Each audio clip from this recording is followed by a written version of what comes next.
Le président russe Vladimir Poutine n'est pas à l'abri de poursuites pour crimes de guerre si les preuves pointent vers lui.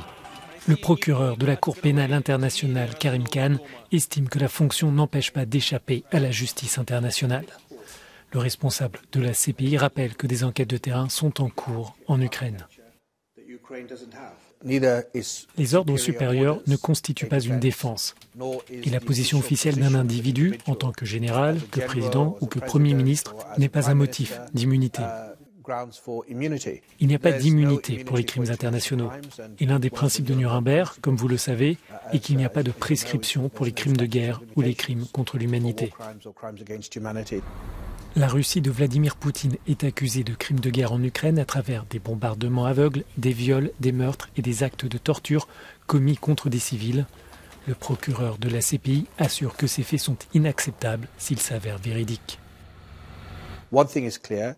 Une chose est claire, vous ne pouvez pas délibérément, intentionnellement, viser des objectifs civils, des écoles, des hôpitaux, des lieux de résidence, à moins qu'ils soient employés pour obtenir un avantage militaire significatif.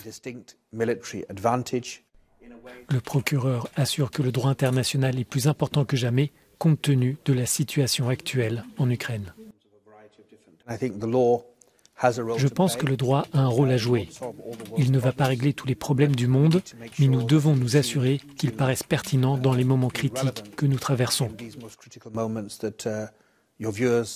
Ce n'est pas un film hollywoodien, il ne s'agit pas d'un film dramatique, il s'agit de quelque chose de proche, de personnel à trop de personnes.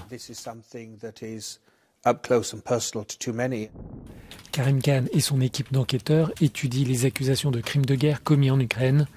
Ils peuvent compter sur l'aide de 6 pays membres de l'Union sous l'égide d'Eurojust, l'organisme européen de coopération judiciaire.